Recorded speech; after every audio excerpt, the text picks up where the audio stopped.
আমরা ম্যাপে যে কাঁটাতারের সীমান্ত দেখি, পাহাড়ের ভেতরকার বাস্তবতা তার চেয়ে একদম আলাদা। সেখানে কেবল দুই দেশের সৈন্য পাহারা দেয় না, অলক্ষ্যে চলে কোটি কোটি ডলারের এক জিও ইকোনমিক যুদ্ধ।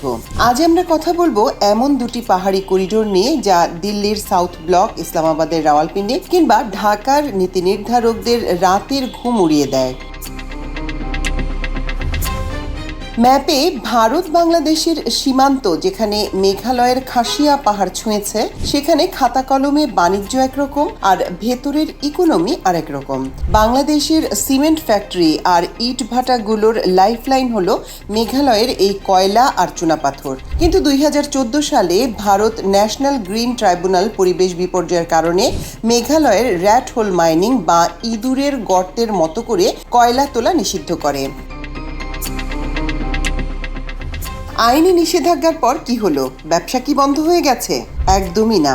রাত বাড়লেই পাহাড়ের চোরা পথ দিয়ে, কখনো বা বিএসএফ বিজিবির চোখের সামনে দিয়ে শত শত টন কয়লা ও পাথর সীমান্ত পার হয়। এই ইনফরমাল ইকোনমি বা স্মাগলিং নেটওয়ার্কের উপর টিকে আছে দুই পারের লাখো মানুষের রুটি।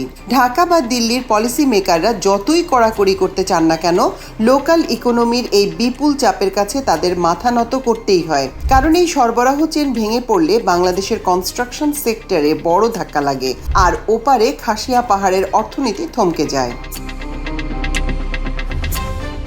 এবার একটু উত্তর পশ্চিমে যাওয়া যাক। কারাকোরাম হাইওয়ের বুক চিরে গিলগিট বালতিস্তান হয়ে যে রুটটি কাশ্মীরের সীমান্তকে পাকিস্তানের সাথে যুক্ত করেছে, সেখানে চলছে আর এক খেলা।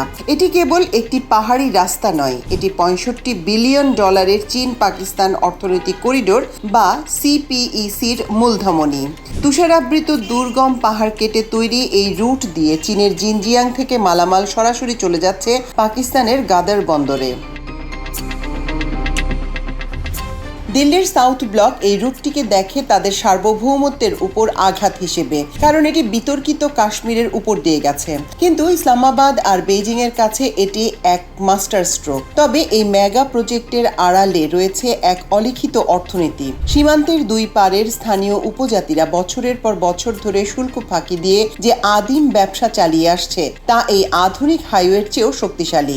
রাওয়ালপিন্ডির সামরিক হেডকোয়ার্টার্সও জানে, গিলগিটের এই পাহাড়ি অঞ্চল স্থানীয়দের শান্ত রাখতে হলে এখানকার এই অনানুষ্ঠানিক সীমান্ত বাণিজ্যকে চোখ বুজে মেনে নিতে হবে।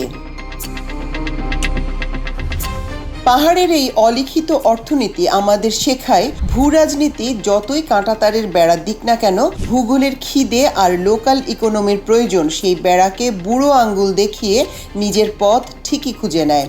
সাউথ ব্লক, ইসলামাবাদ কিংবা ঢাকা, রাজধানীগুলো সিদ্ধান্ত নেয় ঠিকই, কিন্তু পাহাড়ের ভেতরের এই অলিখিত স্ক্রিপ্টগুলোই শেষ পর্যন্ত নির্ধারণ করে আসল খেলা।